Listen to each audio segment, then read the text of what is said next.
Today we're doing our first cook on this pit. So we're gonna season and trim 2 briskets, 2 pork shoulders.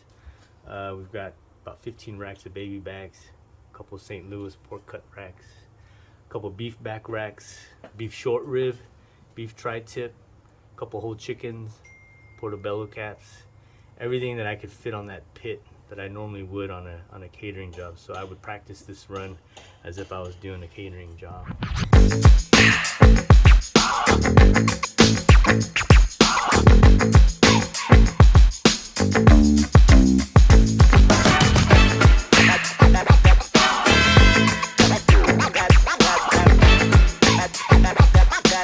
So you have your secret local supplier who's able to give you this Omaha Prime? Yes, sir.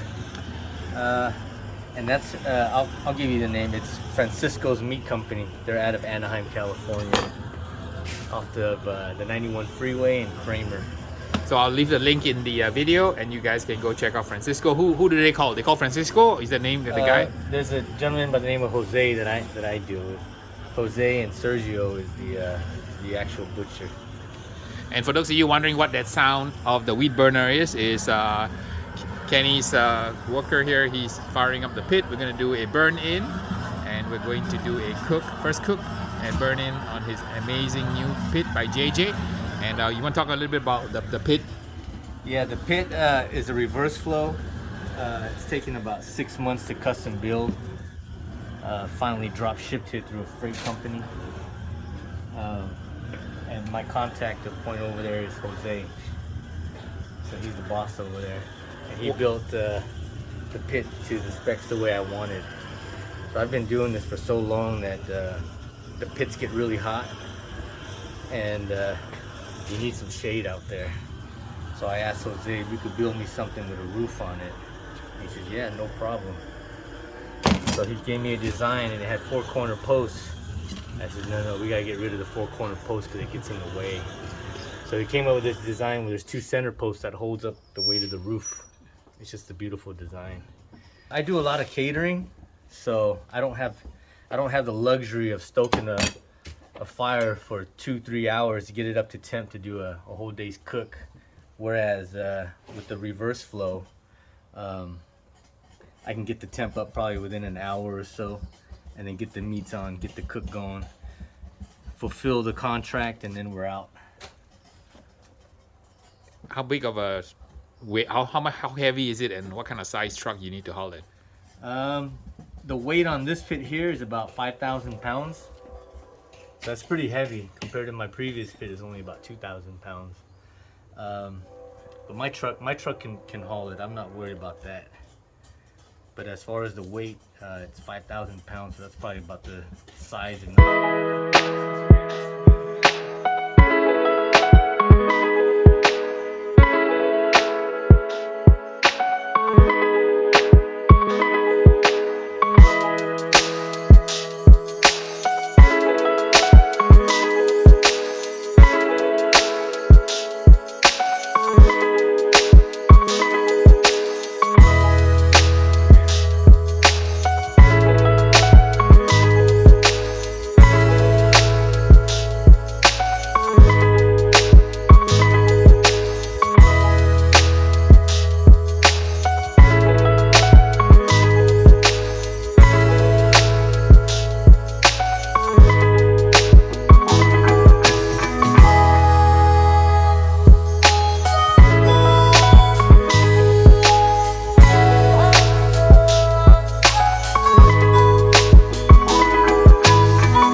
going to do a test and go ahead put it on. Yeah. So we're going to put a few tortillas and we're going to basically see if we can see how well the pit cooks and where it burns, where the hot spots. And you can just toss a few. Yeah, that's good. You have to put some here and then some of this rack. So that way we can see on the 3 shells how the heat is distributed. And this is a easy way for you to get to know your pit without having to spend $1,000 with the meat on it and find out some of the meat's gonna burn, some is gonna be undercooked. That way we kind of spread some tortillas out and we'll see which one burns first, and that way we know if the pit is gonna be running pretty even. I checked the temperature on this pit. It looks like it's running about 250, so really stable. JJ knows how to build pits, and this pit is probably very well designed so that the temperature variation is pretty constant throughout the shell.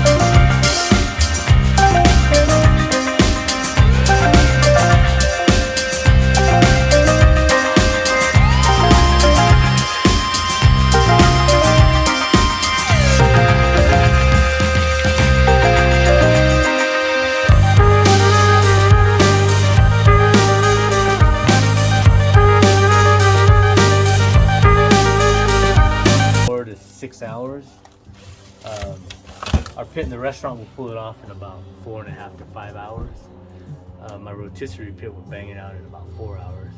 Do you like to wrap them, or you cook them unwrapped? No, unwrapped. Yeah, Right. These got to go unwrapped. All right, looks like the tortillas are a little bit more done on the top, and the ones at the bottom are good. So it looks pretty even as far as I can tell. Right here also same, a little bit hotter on the top, a little cooler on the bottom. So we learned on this pit, it's hotter on the top, cooler at the bottom. So we're ready to load some meat.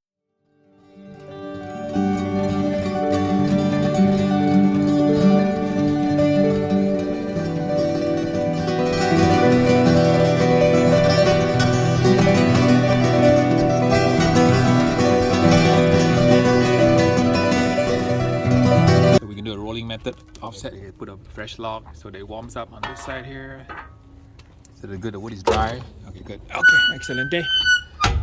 Gap here like that, and we're rock and roll, ready to go. And another 30 minutes we'll flip it and add another log. That's how you do a rolling log. Fire management on an offset pit. We're gonna try to get it around 250-ish, and it's coming up to temp again. The door is open because we put meat in, so let it come back and recover and get back to 250. So we're setting up the beef short ribs, and the tortillas are showing that the top is done.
some of the house seasoning on it. I'm gonna throw in the smoker, so give some flavor and some good eats. So for vegetarians coming to your party, that definitely is a great idea. Do some portobellos, grilled portobellos. Yes. Fantastic flavor. It has almost like a meat-like texture. Works well with vegetarian folks. Or vegan. Or vegan. Yeah, this is vegan. There's no animal product in the rub. Right, yeah. And we're also gonna do something here. We're gonna grill some tofu. Same idea. Our Pitmaster Kenny is going to be doing something really special. We are in California, so we want to, of course, have to barbecue some tofu. He's using the secret sauce. What's the secret sauce, Kenny? To sell the world here. Leopard Daddy, Panda brand. Oyster sauce. Oyster sauce, tofu. He's gonna give it a nice massage and a smear. Apply some barbecue rub. We're gonna smoke it to perfection. If you've never had tofu, you can try it this way. It's gonna absolutely be amazing flavors. Alright, so what we're doing is on our beef back racks, just putting on some sugar and then adding some barbecue sauce and then a little bit of sweetener, some nectar.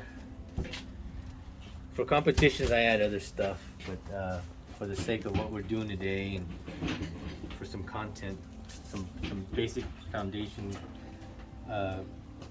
technique would be just brown sugar, barbecue sauce, and a stream of Kern's nectar.